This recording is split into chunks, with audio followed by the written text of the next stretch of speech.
Yeah, my name's Alistair Day. I'm the superintendent radiographer at St Mary's Hospital on the Isle of Wight. It's a complicated job role, I would say. It's a question of juggling a lot of things between scanning, actually directly contact with the patients and scanning, supervising the staff, ensuring the safety of the control of the unit and the safety relations which go with an MRI scanner, writing the protocols out, attending meetings as well, and filling in between the staff, sorting out the staff rotas, recruiting staff. So it's juggling a lot of different roles really between the admin roles and the direct patient focused part of the service as well.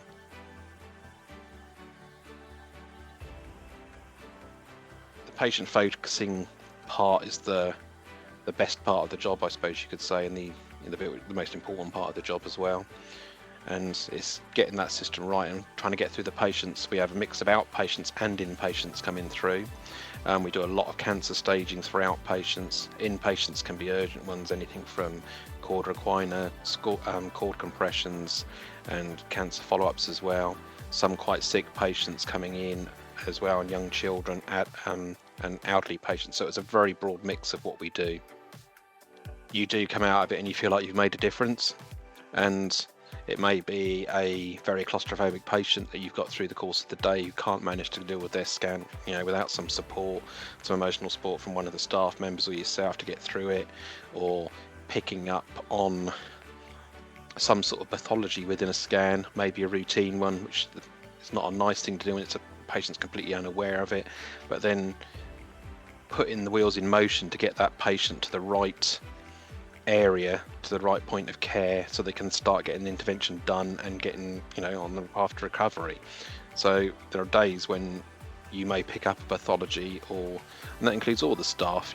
They're all, although we don't actually interpret the images directly and we don't write the reports on them, we're very used to looking at them every day, and you do pick up abnormalities. So it's to actually flag these up and then get the wheels in motion for patients to get sorted is probably the best part of it, really. Yeah, it's been quite a complex time, I suppose. It's quite a comprehensive course which you've been putting them through, and all the various aspects which they're covering. I've got 2 apprentices on the course, so they've both been going through the course, and they've both come to me with the various roles and tasks they're performing and trying to get that through. So that's sort of how we've been trying to support them to make sure they've got the correct time to do that, trying to make sure they've got the right time off to go and attend the external courses, and also to do their own training as well. And that includes the support of them coming back to the other staff as well with questions as how would we go about this, how would we do that, and to learn from those processes, or sometimes why do we do it like this, where they've been doing it like that for some time, but to actually suddenly question why they're doing it in that way and the reasons behind it, whether it's a legal requirement or a safety requirement for doing that. I think the main goals is to give them a very good broad overview of where they're working, and to look behind the scenes to where they're actually going, to why they're performing certain tasks. You look at yourself and you feel, though, these people could very well, with the right training and right coercion, become into good radiographers, even if it's just a specialist within one area. And so the thoughts of apprenticeships and things like that in the future, which they could work towards. And it's very much a case of growing your own as well. And there's nothing better than a staff member you've already worked with, say for example 5 years. You know their faults and their positives, and how you're gonna how you can work with those.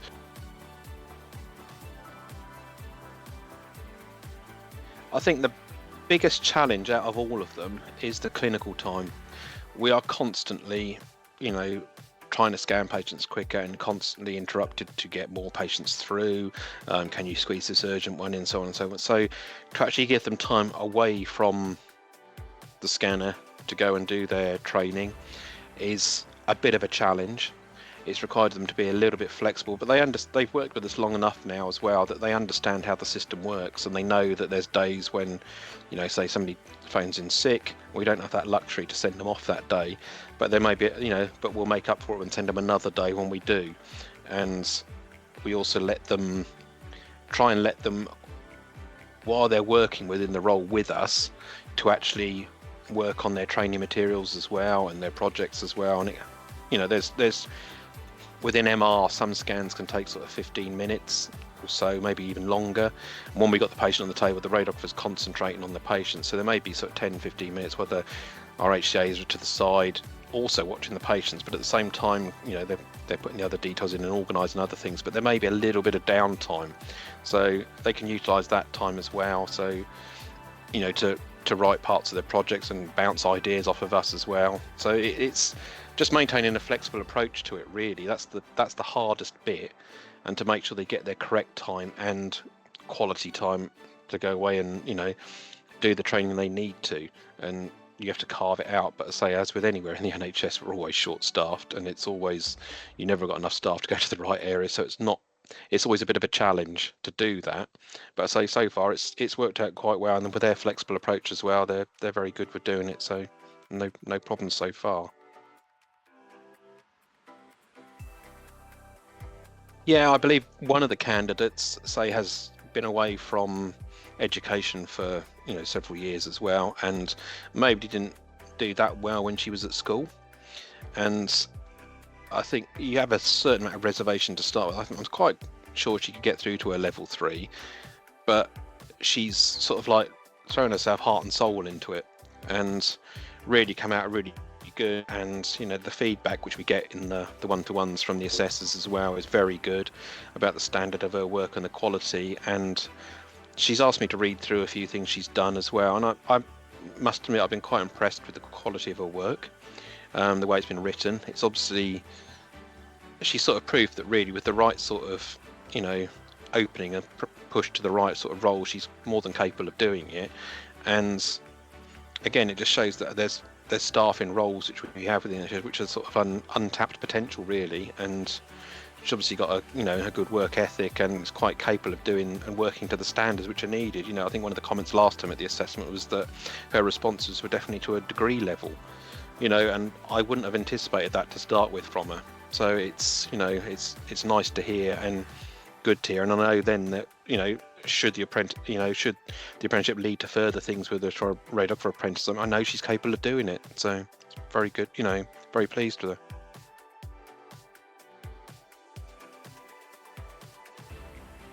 I think it's definitely improved. Both of the staff members who were on it have definitely improved. They've got far more engagement with some of the things that they've been doing. They were always, I suppose, all of the staff have been very much to go away and to sort out problems, but they've now seen new areas of problems, and I've sort of part of the work was to sort of give them ideas to where to work into. And child sedation is one of the big things we have in MRI, to getting children through MRI scans which last 20 minutes, keeping them still and developing doing that. So as part of that, or the project they're doing, and part of the project was I sort of pointed them in the direction of that, how can we improve it? And they worked with the play therapists, they've worked with the children's ward, to come up with correct, better protocols, stuff which in some respect you could argue that I should be doing as well, but it's almost on, there's only so much time I can give to various bits of projects. So I've given this project and hand it over to them, and they've come back with all kinds of things, from different types of scrubs for the patients to wear, new pathways which they worked with the play therapist. They've been and spoken to the play therapist. They've both taken different sides to the project, building up interactive apps for a patient to go through, for a child to go through, play therapy involving Lego MRI sets and things like that, which they've actually got offline as well and got contributions to that, as long as I was allowed to build it, which was fine. So I was okay with that. But yeah, no, it's definitely improved their confidence in it, and it's improved our service, really, or the outcome of that will be an improved sedation pathway, play therapy pathway for the children. And I think it's given them the confidence that they're now involved with the service and have that buy into it, that they've created that part of it. So I think the main thing would be to work with the staff which you've got, and don't try and reinvent things yourself. Go to, like I say, with the child sedation program, and the play therapy was an area which we've been looking to improve, and it was a good area for them to work on. So it was, well, why don't you go away and take this as part of it, and look for areas of your service which have been looking to develop, and speak to the staff and the senior staff members, and so work on an area and that part you can develop, and it gives you an area to go into, improve areas, and I can say at the end of the day you'll come out of it as well, actually feel like you've changed the service and made a benefit to the patients. I think it's been very good so far. The one-to-ones are regular, although again it's a question of juggling him into the daily diaries when I can get in to do them, but so it's good that I've had the one-to-ones with them as well to get the feedback, to know where they are on the course. And sometimes when they've had a day away study, you just think, although you trust your staff, you think, well, what have they been up to during the course of the day? Where have they been? And, what have they been doing? And as part of that, I'm getting the feedback that actually, people are pleased with their progress. So I know they've been working, I know what they've been doing.